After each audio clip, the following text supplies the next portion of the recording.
yung sinulog dito sa Cebu. When I was very young, what is going on with this?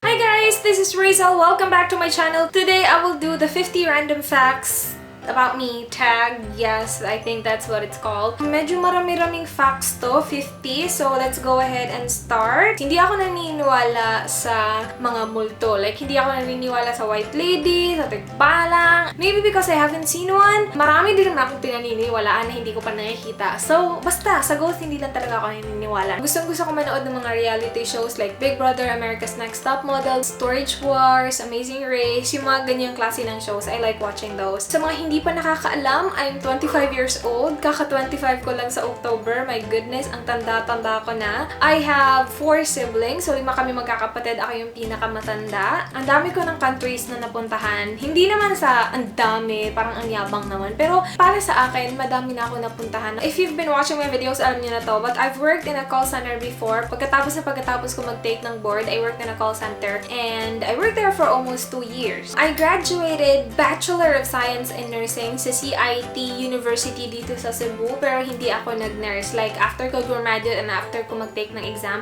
hindi na ako nagtrabaho as a nurse. Napasa ko yung July 2010 licensure examination and hindi ko talaga in-expect na makakapasa ako because it was the hardest exam ever. Siguro, I was just exaggerating, pero isa talaga yun sa pinaka-mahirap na exam na na-take ko sa buong buhay ko. So, I wasn't expecting na papasa ako. Kaya nga nag-apply ako agad-agad sa call center kasi sabi ko, oh my gosh, hindi ako papasa. So, kailangan ko magka-pera, kailangan ko magtrabaho na agad-agad ngayon na. When I was very young, what is going on with this? Nung time kasi namin, hindi ka pwede makapag-kinder kung hindi ka pa 5. Ngayon, di ba, ang aga-aga na ng mga bata, nag-aaral, 2 pa lang nag-aaral na. Bongga yung mga bata. Kulang na lang, paglabas, pag-aralin na agad. In our time kasi, hindi pwedeng makapag-enroll sa kindergarten if hindi ka pa 5. Ako, 4 lang ako kasi sumabay ako sa mga pinsan ko. Tinanggap naman ako ng teachers. Graduate na ako ng kindergarten, so grade 1 na, diretso na grade 1. Ayokong tanggapin ng teacher ko, nakakaloka kasi daw ang bata-bata ko ba at daw ang liit-liit ko pa. Si Dali pa yung maliit kasi sobrang liit ko nga naman nung bata pa ako. I mean, you know, maliit nga ako ngayon na matanda na ako eh. So, what more nung bata pa ako, diba? So, ang liit-liit ko, ayokong tanggapin ng teacher ko. So yun, yung teacher ko at saka yung mama ko, nag-away talaga sila. Kasi sabi ng mama ko, hindi pwede yan. Nakagraduate siya sa kindergarten, so dapat tumiretso siya ng grade 1. Ako kasi yung pinakabata sa grupo namin ng mga pinsan ko. Ayun naman ni mama na maiwan ako, diba? Pero yeah, after the argument, tinanggap niya ako. Sabi niya, okay, visitor ka na muna for a few weeks. Tingnan natin kung kaya mo. And kinaya ko ng bonggang-bongga kasi tinulungan ako ni mama. As in, tutor talaga si mama sa akin. Naka-hands-on talaga si mama sa akin kasi nga nakipag-away na siya, diba? Ang haba ng fact na yun, ah. I do not like peanut butter. Alam ko, maraming kakagusto sa peanut butter. Hindi ko talaga siya gusto. As in, to the point talaga, guys, na matouch lang siya sa dila ko. Pero, I don't like it. I don't like it at all. I'm also not really into chocolates, ice cream, Oreos. You know, most ng mga babae gustong-gusto yan. Like, I need chocolates. I don't. Kung mayroong chocolate at chips sa harap ko, I will go for the chips. Like, I don't care about the chocolate. Kahit na gaano pa yan kamahal. I used to drink sodas every single day. Like, sometimes nga, twice, 3 times a day. I was aware it was bad. Pero gusto ko lang talaga siya. But now, I'm so proud. Hindi na ako ganun kasama. Once or twice every week na lang, which is great, diba? I really love babies. Kapag nakakita talaga ako ng baby sa mall, kahit na hindi ko kilala, sinasmilan ko talaga, ginaganon talaga, hi, ganun. Kasi gusto ko sila. And speaking of that, I have delivered a baby twice. Nung estudyante pa lang ako, naka-deliver ako, like actual delivery. Yung first, patay. Actually, hindi ako yung na-assign nun eh. Kaya lang, pumunta ako sa IE room and nakita ko tong babaeng to na bonggang-bonggang masakit na talaga yung tiyan niya. Chinek ko ang kanyang private part and nakita ko, oh my gosh, this is ulo na talaga to ng baby. Hinahawak-hawakan ko siya. Sobrang soft niya na parang placenta lang. Yun pala, patay yung baby. Pero alam na ng mama na patay siya. So yun, I delivered a dead baby and then I also delivered an alive and kicking baby boy. So I was really proud. Ang ganda ng feeling na every after mong tulungan yung mga pasyente mo, sabihin na, ma'am, thank you po. You're welcome.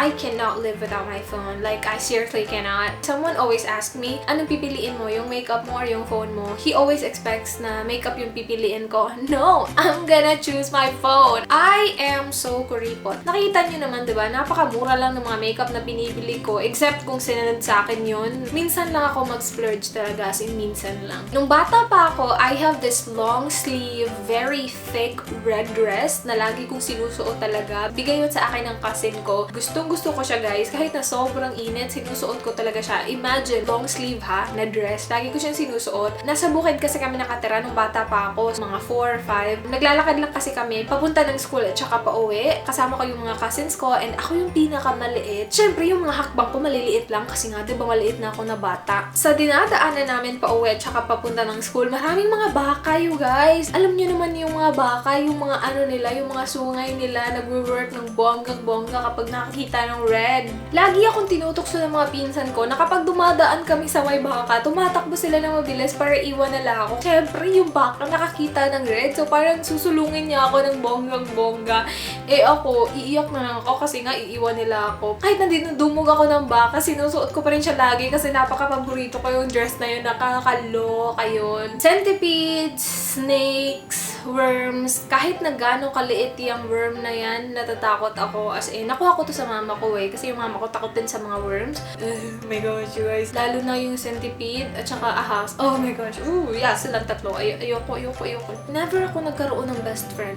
Yeah. Nakakalungkot naman buhay ko. Hindi ako umiinom. Hindi din ako naninigarilyo. I actually hate yung smoke. Oh, guys, namasakit ang ulo ko ng bonggang-bongga. Hindi ako mahilig mag-party kasi nakakasakit ng ulo yung napakalakas na sound. Masaya naman siya. Minsan, like super minsan lang, pero hindi yung every Friday night na lang magpa-party, no. I started wearing makeup when I was 18. Broken-hearted ako noon, bonggang-bongga. As in, one day lang talaga, guys, pumasok ako sa school in my nursing uniform, tapos putok na putok ang aking blue na eyeshadow. Ako yung klase ng tao na hindi masyadong nakakakain kapag may okasyon. Like, kapag pumupunta ka sa kaibigan mo kasi birthday or pumunta ka sa fiesta or may wedding, hindi ako nakakakain ng maayos. As in, konting-konti lang talaga nakakain ko. Siguro na-overwhelm ako sa dami ng pagkain na nabubusog na ako. Kasi yung iba, diba, oh my gosh, punta tayo sa wedding, kainan na to, ganon. Ako wala. Parang walang effect sa akin yung mga pagkain na yan. As in, sobrang paranoid ako na tao. Konting kibot lang ng mga tao sa paligid ko, feeling ko may mangyayari ng masama. Na-stranded ako sa Brazil for 30 hours. Oh my gosh, you guys. It was the worst travel experience ever. Lagi kong iniisip yung future ko na nakakalimutan ko nang i-live ang aking present. Minsan nakakalimutan ko na i-enjoy ang aking present. Kasi lagi ko iniisip, my gosh, I need to save money para sa future ko and whatnot. It's a bad habit, pero that's what I am. I was literally bald when I was young. Siguro nung sinilang ako ni mama, wala talaga akong buhok ni isang buhok. Like grade 1, grade 2 na ako, wala pa. Hindi pa umabot dito yung buhok ko as in nandito lang talaga siya. Dito lang talaga. Tawag nga sa akin ng mga pinsan ko, Opaw. Opaw is bald in Bisaya. I have the ugliest baby pictures. Like, seriously though.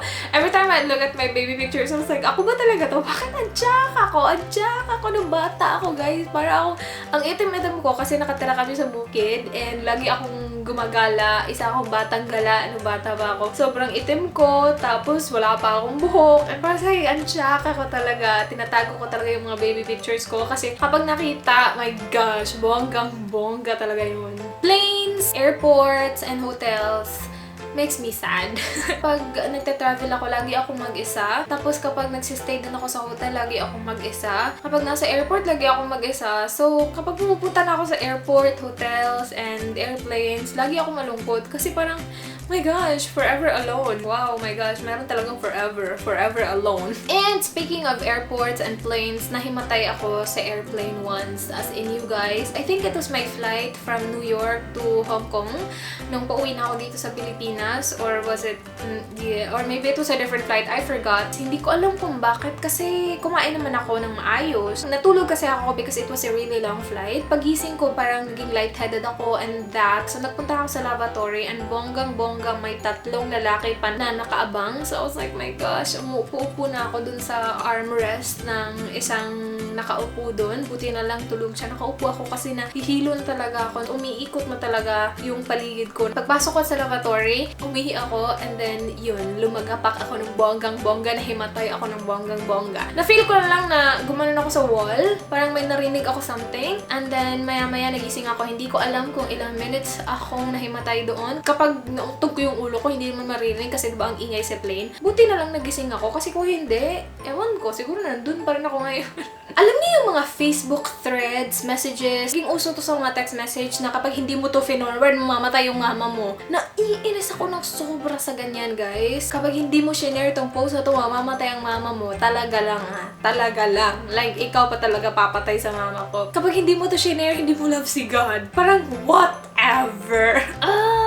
Naiintindihan ko yung ibang tao na isi-share talaga nila kasi gusto nila ipakita na, oh yeah, mahal ko si God, mahal ko si mama ko, ayoko mamatay sila, whatever. Pero ako like, hindi yan yung batayan ng pagmamahal. So, stop. Kasi, I don't care. Hindi ko siya isi-share ng bonggang-bongga. Hindi din ako mahilig sa mga pamahiin. Like, when I was young, sabi ng mama ko, huwag mong hayaan na matunaw yung asin sa kamay mo kasi paglaki mo, matutunaw yung pera mo. Hindi ka makakasave ng pera. Huwag kang magwalis sa gabi kasi yung grasya, pinapaalis mo ng bahay. I was like, hindi to grasya. Dumi ito. So, kailangan natin itong walisin. Napakadaldal kong tao and may tendency talaga na ang bilis ko magsalita. Well, siguro alam niya na. Si Dulcie Candy, yung pinakaunang YouTuber na napanood ko sa YouTube. Nung nasa college pa kami, biglang na-discover ng kapatid ko yung YouTube ay nakita niya si Dulcie Candy na nag-haul. And then mula noon, lagi na ako nanonood ng videos niya. Paborito ko talaga yung mga hauls niya. Mahilig akong kumanta. Alam ko naman na hindi maganda yung boses ko, hindi naman siya pang singer quality. Lagi ako nakikinig ng music talaga kapag naliligo ako and kumakanta ako, naliligo ako. Noon, yung pangarap ko talaga sa buhay ay makapunta ng US at makakita ng snow. And you guys, natupad ko yung pangarap na yun. Nung nakita ko talaga yung snow for the first time, parang naiiyak ako na parang, my gosh, pumatong siya sa eyelash ko. It wasn't like a legit snow yet, pero hindi siya normal lang na rain. Pumatong siya sa eyelash ko and I was like, oh my gosh! Snow! And then sabi ng kasama ko, no, not really, but sure, snow. Nung bata pa ako, I really wanted to become a doctor. Pag tinatanong ako ng mga tao, sinasabi ko talaga, yes, I want to be a doctor when I grow up. Nakasali na ako ng beauty contest ng bata pa ako, mga twice ata. Yes, twice. My gosh. It was, goodness. Yung pinaka-hate ko sa mga lalaki ay yung mayayabang. Meron talagang lalaki, guys, nung nasa call center pa kami. Hoy, wag mong gawin yung pants ko. Levi's yan. Hey, I don't really freaking care. Uy, mag-ingat ka naman. Baka matapakan mo yung sapatos ko. Bago yan. Really? Baguhin yung mukha mo. Hindi ako gumagamit ng shampoo. Alam ko, sasabihin ng iba, my gosh, ang oily-oily na ng buhok mo kapag hindi ka nagsha-shampoo. Kapag nag-shampoo ako, sobrang nagiging dry yung buhok ko. Sobrang nagiging frizzy. Yung gamit ko lang talaga yung treatment na pinadala sa akin ng Pretty Angel Shop, pero nung wala pa yun, conditioner lang talaga ako lagi. Ang bilis ko makalimut ng mga pangalan. Hindi ko nakakalimutan yung itsura, pero pangalan, as in, ang bilis ko makalimut. When I was working in a call center before, meron ako nakita, close na close ko nung college, nakita kami, as in, sabi niya, Reza! Papunta talaga siya sa akin. I was like, oh my gosh, hindi ko maalala yung pangalan mo, pero chill lang ako. I was like, hi! Kasi alam ko, na-close kami, kilala ko siya, kaya nga lang nakalimutan ko yung pangalan niya. So, chika-chika kami, and until now, hindi ko pa rin alam kung ano yung pangalan niya, at nakalimutan ko talaga ng bonggang-bongga. Sa mga hindi pa nakakaalam, meron ako mga collection ng nail polishes, at saka nagko-collect din ako ng mga different currencies from different countries. So, yeah, marami ako dyan sa wallet ko ng mga pera-pera sa kung saan-saan. I was a cheerleader my whole high school year. So, from first year to fourth year, gusto ko lang na hinahagis-hagis ako kasi ako yung pinakamaliit. So, of course, ako yung hinahagis-hagis-hagis. So, gusto ko yung parang, yes, sir! Yes, sir! Ganon. Nakasalin din ako sa Sinulog Festival once. Hindi ko na malala ko anong year, but I was second year high school then. Yung cheer dance namin, parang sinulog yung ano niya. Ang appear sa ibang tao ay parang sinulog kasi hindi kami gumamit ng pom-poms, tapos may mga feathers pa kami. Sabi nila, sumali lang kayo ng sinulog kasi yung sayaw nyo pang sinulog. So, sumali kami sa sinulog and yun, kulelat kami sa sinulog. Kulelat kami sa sinulog. Buwag ang itim-itim ko na noon kasi grabe yung practice. I was so dedicated. I was like, this is it right here. Sinulog. Ito na yun. Public school yung elementary and high school ko. I'm a proud public school graduate. Iba talaga ang public, you guys. I'm not in any way saying na tsaka yung private. Public ako graduate eh. So, naman sabihin ko maganda sa private, hindi ako nakapag-aral doon. Hindi ko alam kung umabot na tayo ng 50. Pero guys, ito yung 4th video na film ko today. Diba? That's a random fact. Yeah, that's basically it for this video. I hope you guys enjoyed. Please do like if you enjoyed watching. Let me know down below kung ano pa yung mga tags na gusto niyong gawin ko. And yeah, I hope to see you in my next one. Do not forget, be good. Bye guys!